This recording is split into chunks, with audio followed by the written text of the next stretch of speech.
Hi, I'm Clive from Unsung Hero Guitars, and I'm here today with my good friend Chris Elphick. Once again, third visit, I think, Chris? On video. Third visit on video. Yeah. I've been in many times before. So we are here today to talk about guitars. Now, there's no big surprise there. We've got one of Chris's Strats here, and 4 guitars behind me, all of which I've done here at the workshop. 2 of them are my own, the only 2 electric guitars that I actually possess, and another couple that have been part of a special project. So we'll have a little looky at those.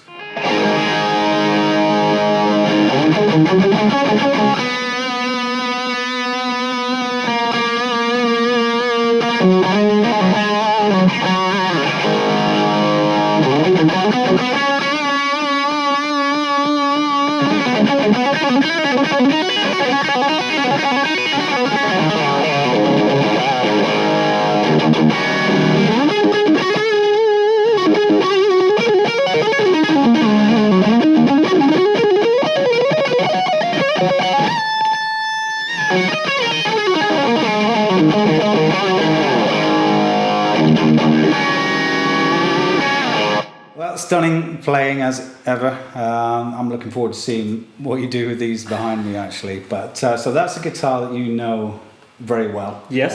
Yep. How long have you had that? I've had it 4 or 5 years. I can't quite remember exact year, but 4 or 5 years. So it feels like home. Yes. By yeah. now. Yep. Yeah. Absolutely. It's kind of played to suit you and your tastes. Yep. So it's a Mexican. It's a Mexican road-worn Strat. Okay. And how road-worn was it? Well, they're relic from the factory. You can see like the kind of wear that they've done on the back of the neck there. They've taken some of the finish off, so there's no, I guess, varnish on it. Mm-hmm. On the fretboard, the kind of dirt is from gigging and playing, unfortunately, but they take off some of the finish on the fretboard. Yeah. On the headstock, they got little, can you see that? Mm-hmm. Little, like, yeah. Someone's like been chewing like on it. Woodpecker's been on it. A little bit. Yeah. And that's it, really. It's purely cosmetic, but I like it because it means if I do ding it, which I have been prone to do over the years, I don't mind. So like, there's a lot of people that don't get the relic thing. I love it. Yeah, personally. I think it's a Marmite thing, and people are in 2 camps. You know, there are people who do not understand why you would buy a new guitar that looks beat up, but no.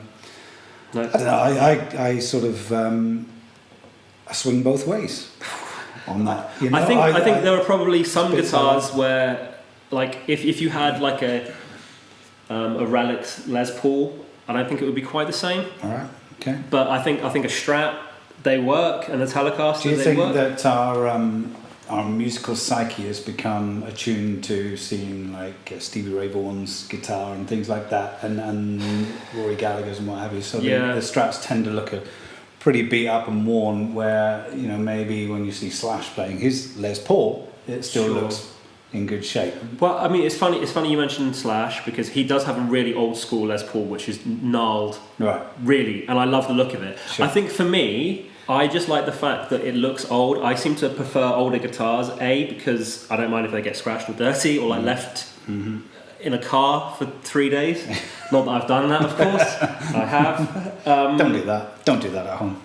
But it just works. I like how old school it looks. It stays in tune really well. I mean, I don't use the whammy bar. I've only put that on really for decoration, because I thought it looked quite cool being in reverse. So that's a little bit vain. Well, I'm going to talk about the tremolo probably later on when we get into the second one. But because I can't let me get away with that. But yeah, so it's just a standard Mexican Strat, but I absolutely love it. Yeah, and completely stock, no different pickups or circuitry. No, or anything, it's the whole. I don't even know what pickups are in it. No, but it makes a sound that you like. And yep, sweet, great. No, I really love this guitar. Yeah, I can see why.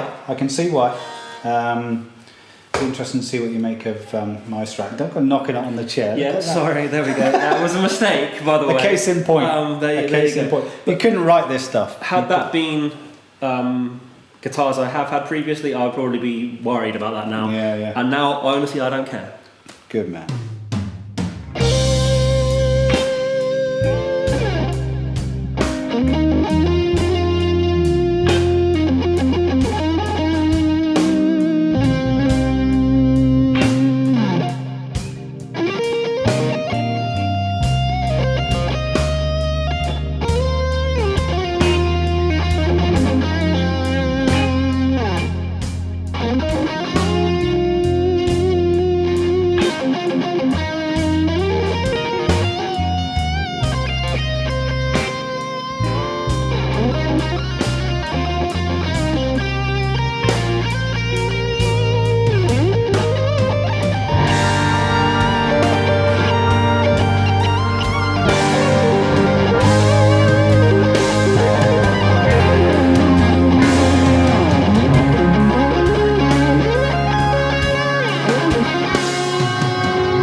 Chris. So what you have there is probably the polar opposite of your road-worn relic. Yes, yeah, it's pristine. This is mine. This is my my first Strat I've ever had in my whole life.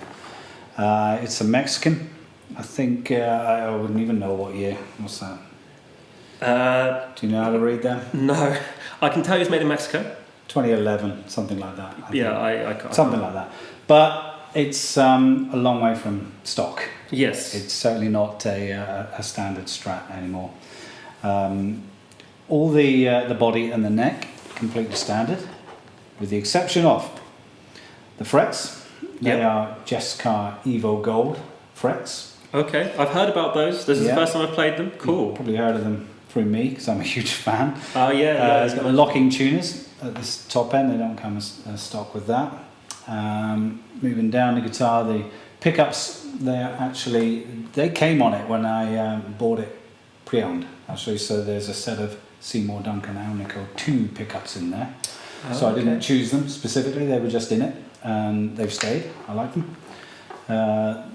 The internal switch and pots, that's all been swapped out, as has the scratch plate, and then the trem at the end is a Wilkinson 2-point floating type, and just little gold bits and pieces. So it's, as much as your road-worn relic is at the other end of the scale, that one's all blingy. Yes, nice. Absolutely. So your initial thoughts, I mean, this is the first time you've seen this guitar, played this guitar, so tell me what you think. My very first thought was how solid it feels. Okay, it feels a great deal different than my Strat, and I think largely it's partly because it's slightly heavier, but I think the neck feels more substantial to me, and that's partly because of the size, and I can feel the finish, and it feels good. Okay. The other thing I was amazed by is how well it stays in tune. Now, I wasn't going crazy or anything with the vibrato bar, but spoiler alert, we didn't tune it up when it was from the stand, and you said that you got this out of your case last night. Yeah, I just put it on the stand, so we could hear that it's playing in tune, so we didn't tune it up when we played over the little bluesy jam track. So it stayed in tune really well. I was playing fairly hard. Yeah. The other thing that I really like is the vibrato unit. Yeah, that's really cool. I did say we'd come back to this after we were discussing yours and the stock Strat trem that's on there. Now I hate the stock trem on a Strat. I really do. What do you hate about it? The fact that if you dare touch it, it's out of tune. And it's always been that way. I can remember playing a 70s Strat, a beautiful guitar, but the owner said, "Don't touch the trem." And that was in my very, very early days of playing, thinking, "Oh, am I going to break it?" Sure. And the reason was because it would take a while to get back in tune again. And I don't know, that whole 6-point screwed down to the body, all the friction involved. I just think, what sort of chance has it got? There are people that really love the tonality of the bent steel saddles the originals, and okay, that's great, fair play, but I can't say I personally like or dislike. I do not know the difference. I can't tell the difference. Totally frank. So for me, I if I've got a guitar with a trem on it, I want to be able to use it. Absolutely. Not in the huge dive bombs and all the histrionics that go with that, but just nice, subtle. So therefore, it's got to be able to stay in tune. And Wilkinson do some really inexpensive stuff that's so good for the money. Now that's a 2-point, so I filled the 6 holes that were there initially and drilled 2 new posts. Oh yeah. In there. So does that always have to be done? It would do on a sort of a stock Mexican one. Yeah. You get the USA ones that have got the 2-point as standard, but so getting a trem on there was one of the big things for me, that a trem that I could trust and use and enjoy and not be frustrated by, because otherwise I'd just never pick the guitar up. And I mean the frets were me spoiling myself, right? To be frank, the ones that were on it were okay, but these are jumbo. They're slightly bigger. It's that sort of Gary Moore thing. ripped all the little frets out of his guitars, I understand, and put jumbo ones on there. Again, it's something that I personally gravitate to. I enjoy. So the feel of those for me are great. I don't know if you've got any thoughts on those. It just feels good. I mean, I can see that they're big now you mention it, but when I picked it up, I wasn't like, oh my goodness me.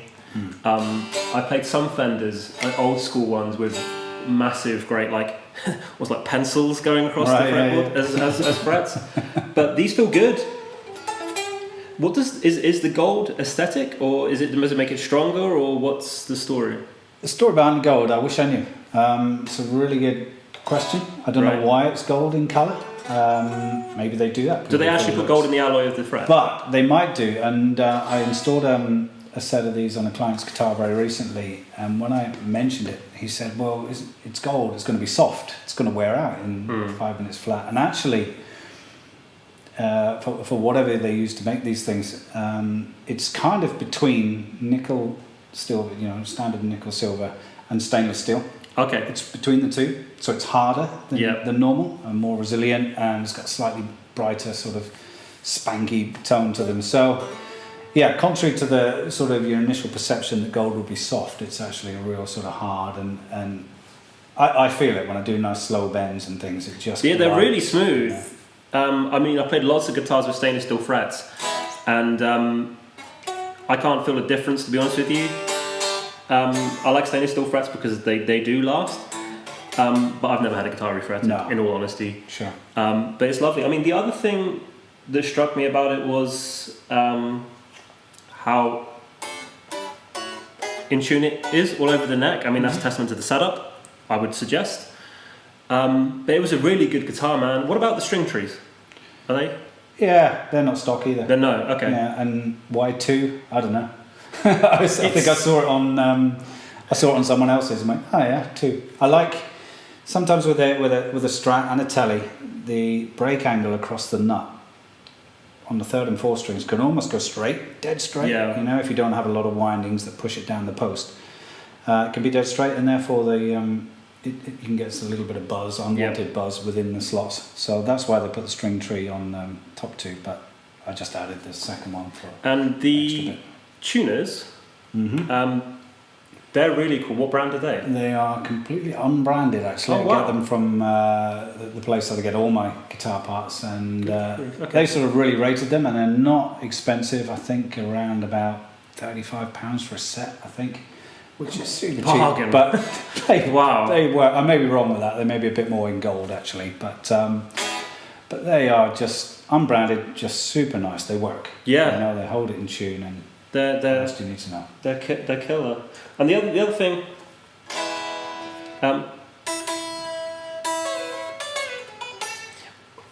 the cool thing about it is when you do the bends, the bridge doesn't move very much, which I really like. Yeah. And it's cool because it is floating, and I like to be able to go up and down with a guitar with a whammy bar on. Me too. But I would say that's probably that's a real attractive feature about this guitar. Because you're right, I have never successfully ever got a 6-point vibrato unit to stain tune. Yeah, ever. It's a challenge. It's a real challenge. I and don't know how Fender have got away with it for so long. I've seen people that can do it. This design hasn't changed for so many years, and all credit to them for that, for getting it so right first time. But that side of things, I just think we've maybe moved on in the world. So just a personal thing. I guess if you're the kind of player that likes to deck, the trem back against the body and little block the trem, or just wind it really tight so that it's very rarely in use, I guess it makes no difference whatsoever. No, that's like on my guitar, but no, it's great. And is that new? Yeah. Cool. So it is the complete antithesis of my one. It is, yeah. But no, it's great. Really cool.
every Mexican Strat doesn't feel like this.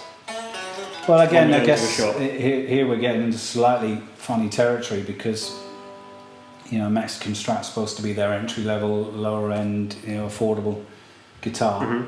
And by the time you put locking tuners on and you know, nice frets and a different trim, you know, that price rises naturally. So they're going to keep it low end because that's where they need to, you know, get their share of that market. But it can be a great guitar, and it's a bit like that. We've had this before, this very discussion, you know, the Gibson versus Epiphone thing, an American Strat versus a Japanese Strat versus a Mexican Strat. I don't know. I know I love that thing. It's a good guitar. It's absolutely fantastic. What about the kind of pots and the switch? They seem very robust to me. Yeah. Well, they're decent quality, you know. Yeah. And again, from stock, they won't put the best stuff in if they're trying to go for the inexpensive end of the market. But yeah, they work. They do the job. And I love position 2 and 4. I guess a lot of Strat players love 2 and 4. That's what it's all about for me. I've never really been a single coil kind of a guy normally, but 2 and 4 I just love. Shall we hear what they sound? Shall we hit it? Just something clean. So 2 and 4, like the quacky.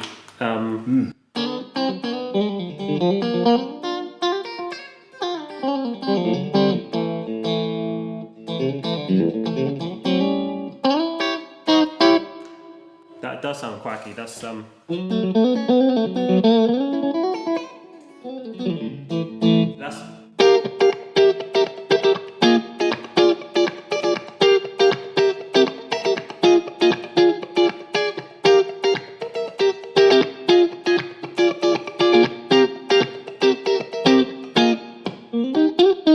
yeah, that's very pleasing.